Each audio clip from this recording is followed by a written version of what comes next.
Good morning, everybody. It's the 21st of December. We're Signal Centre Talking Ball. I'm Joe Neighbour, joined by Steve O'Hare. Morning, Steve. Morning, mate. How you doing? Yes, not bad, thank you. Good. Edging ever closer to Christmas. We don't normally work this deep into the festive We don't. We season, normally do have we? this week off, don't we? It Yeah. seems as the older we get, the harder we work. It's just sort of like one of those things. There's no such thing as retirement, Joe. No, I think maybe the main issue is that we've become so accustomed to having to spend time with our families due to being locked in with them that now we just find any excuse to not, even work. Yeah, I don't know. It is. I mean, I think that sort of like the funny thing is about these Christmases, everyone's really sort of like nervous about catching COVID and not being able to spend these like Boxing Day, Christmas Day together. My brother got it Um, yesterday. oh, really? He's done. Yeah, I know. It'd be fine. Just get him to do a test on the morning. Apparently, if you just do a test in the morning, you're clear. You just like pretend to wipe it around Yeah. your nose and just like dick it in the water, and What you'll what get away water? with it. Yeah, what water? You can use white. My mum's Contact using white solution. spirit to sort of like Yeah. do hers, which seems to work quite well. Orange juice, I've heard as well. Orange juice is good, yeah. Yeah. Or you just set fire to it, and that Yeah. works. But yeah, Cool. anyway, it's I think people are so desperate to get these 2 days. After the 2 days are out of the way, people are just going to go mental and just going to run around hugging and kissing everyone. That's what I sort Licking. of like feel. Licking Yeah, faces. yeah. Licking lampposts. So, well, yeah, chat about obviously a further lockdown from the 27th. So, just in terms of the latest news out, the Omicron variant accounted for 73% of all sequenced COVID-19 cases in the US. That's surging from around 3% last week. So, it clearly is the dominant strain now, due to how transmissible it is.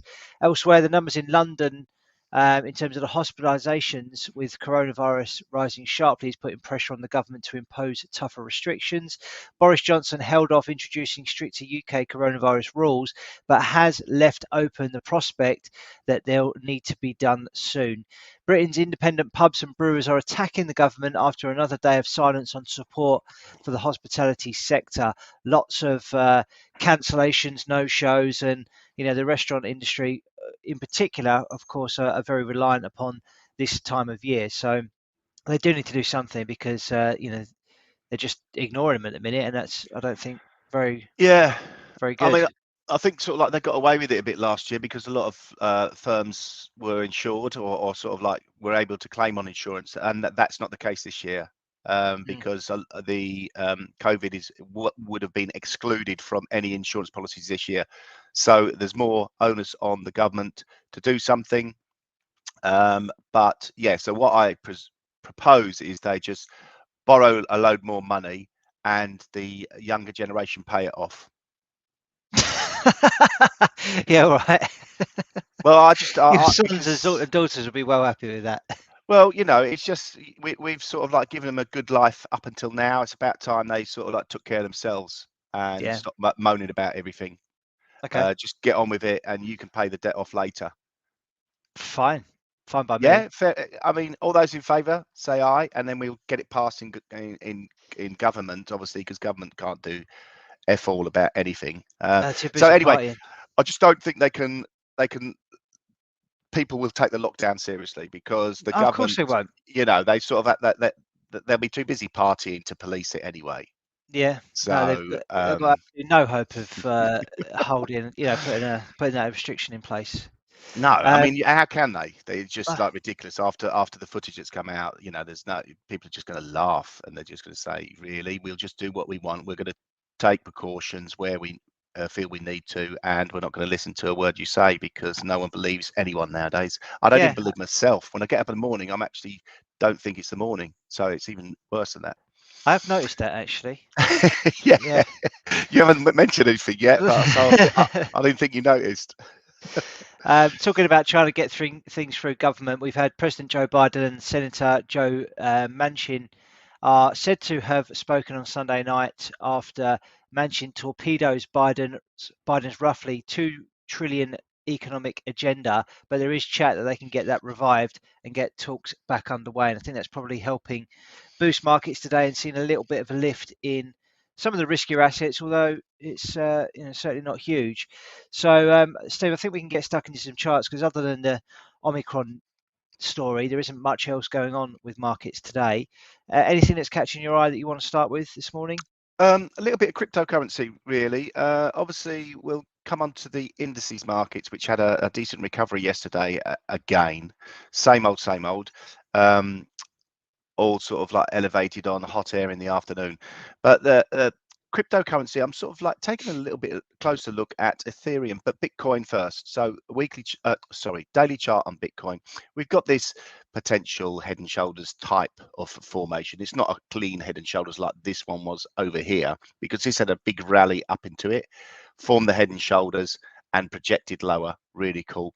Now this has had a rally from 28,800 up into, but it's forming quite a decent size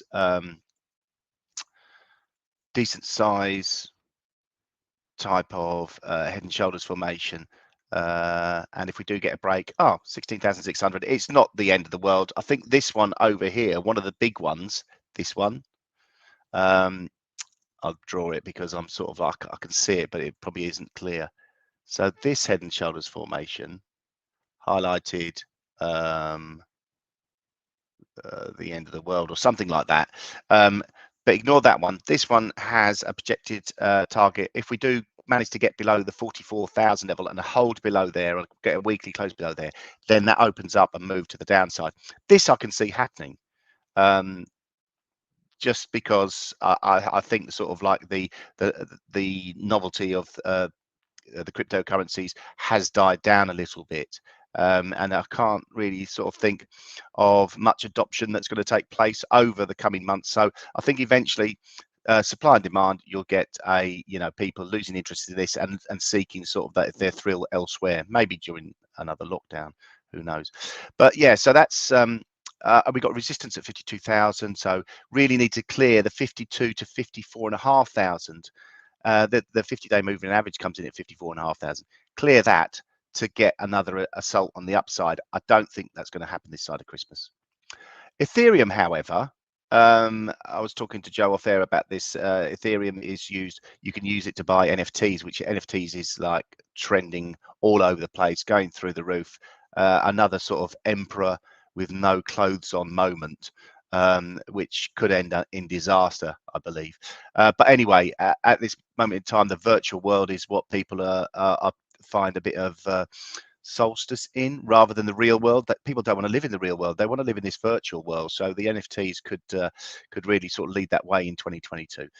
So Ethereum, that would be good for this. And you can see we had this rally up to new all-time highs, similar to Bitcoin, and then the correction has only really surpassed the 38.2% fib retracement level.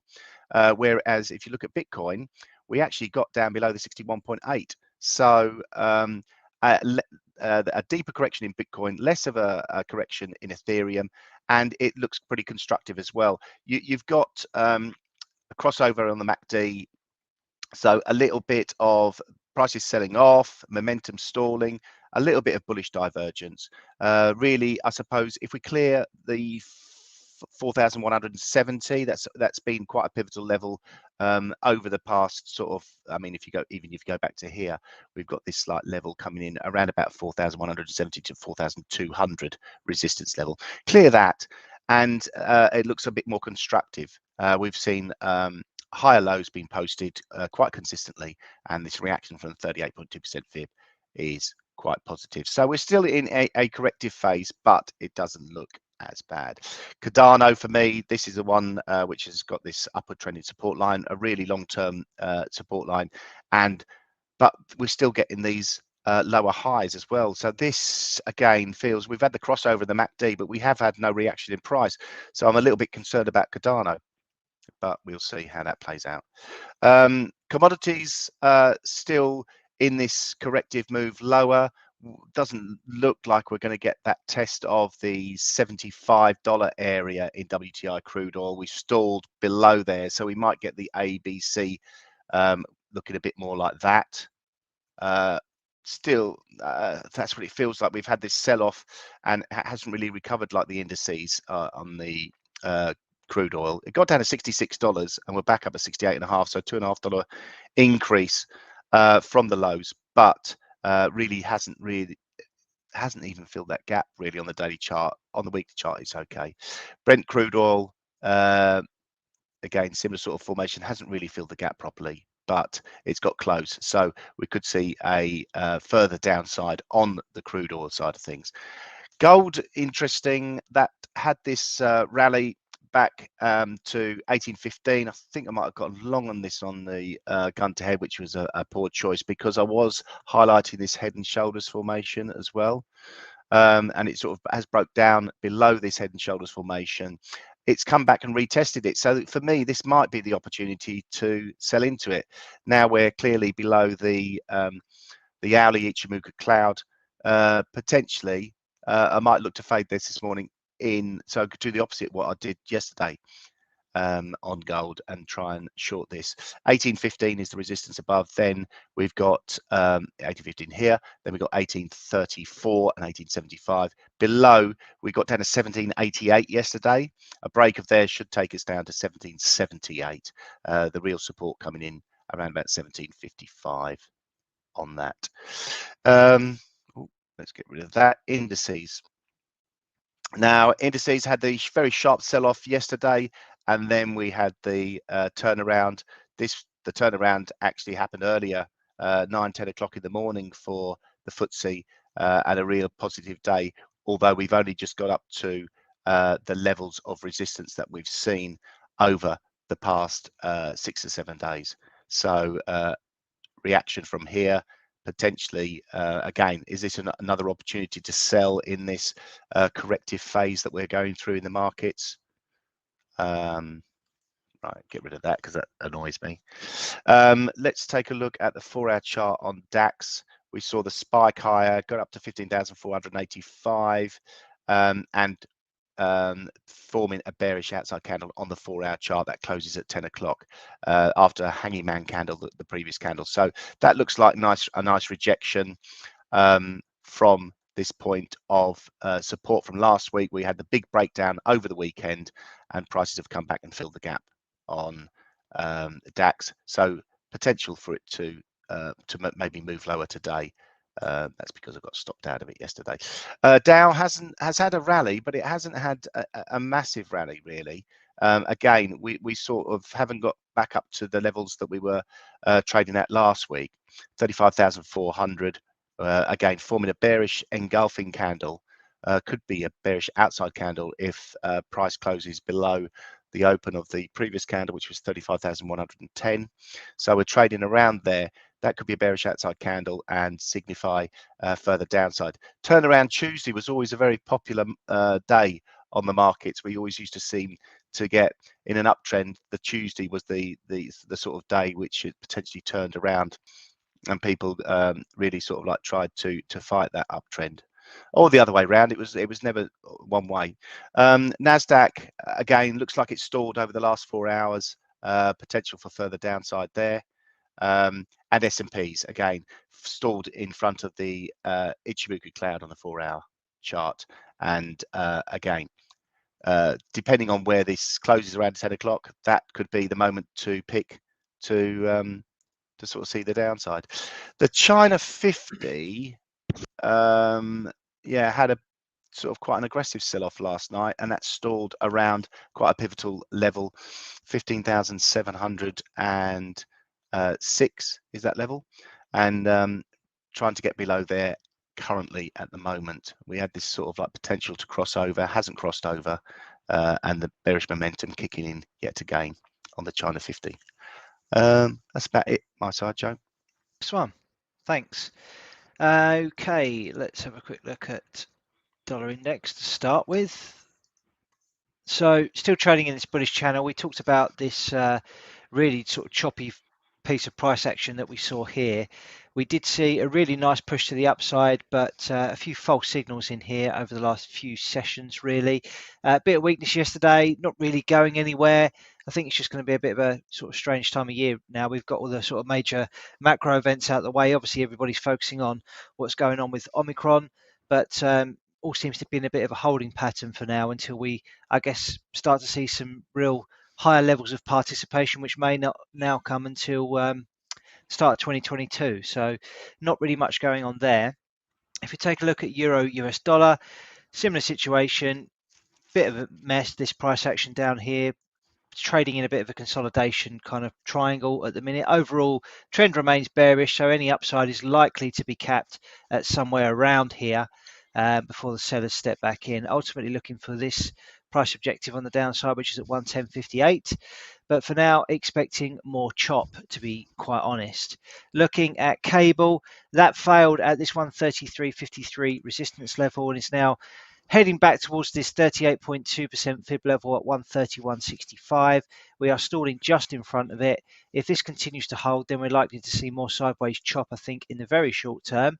But if it breaks, then we'll be looking for lower prices towards this 50% fib level at 128.30. If we take a look at euro sterling, talked yesterday about maybe an inverse head and shoulders forming here. It does need to do quite a lot of work to get above this area of resistance here to confirm that. Saw a decent push to the upside yesterday, not really much going on today.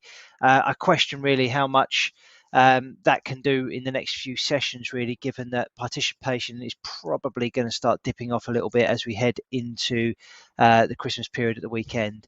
And then obviously that period in between, we might see some sort of grinding price action higher or from here, but it might not be too convincing. That's pretty much it, I think, really, on the currency, Steve. There's not really an awful lot going on. So Aussie US dollar, that's stalled into this resistance area here. Not really much to go on yesterday, and certainly nothing much happening today either. Looking at dollar Turkish lira, that's quite interesting. They obviously continuing to cut rates in Turkey, but we've seen a hell of a rejection up at those highs, posting a massive sell-off yesterday, and that continued this morning before actually being bought up. So I mean, God knows what you do with that on a technical basis. To be totally honest, poor Jamie was looking at this morning, Steve, and he didn't know what to do for our intraday analysis, and I didn't blame him. So that's good luck with that if you're trading it. Okay, that'll do. On that, looking at the gun to the head trades from yesterday, so I had a stab at Nasdaq, and I was pretty successful at calling the bottom on this. Yeah, you did well, mate. So I went long here, but sadly at 9 o'clock it was only 1.5 hour on side, but has continued to move higher overnight. But as Steve said, maybe that's these US markets are now into a little bit of an area where the sellers could step back in. So potential for two-way opportunities on that at the moment, I think. You were stopped on gold, as you suggested, but all in all, because we got that 1.5 hour win, collectively we made money yesterday, so that was quite nice. So yeah, we're having a little bit of luck over the last couple of weeks or so, but obviously we'd like to see that continue from here.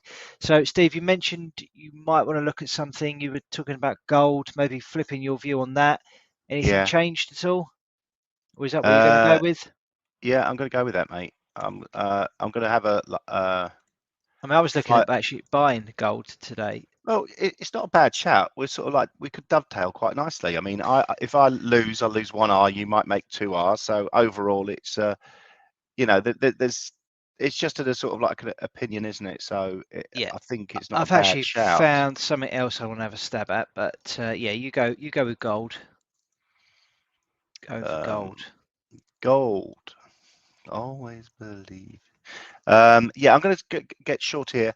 My stop is going to be at 1802, quite tight. 1797 trading so far, and I'm going to target a move to 1777, which is a nice 4-to-1 risk reward. Love that. Bring it home, Stevie. I will do my best, mate. Got any frankincense and myrrh you can add to that? Well, I definitely need some sort of Christmas miracle, mate. So let's see if I can bring it home. Okay, I'm going to take a look at Bitcoin. So this has been trading in this kind of consolidation pattern really for a number of weeks now, back to the start of the month. We've seen Bitcoin rally into this downtrend resistance line, and in the last hour or so post a bit of a rejection on that candle there. So I'm going to try and sell it at 48,555.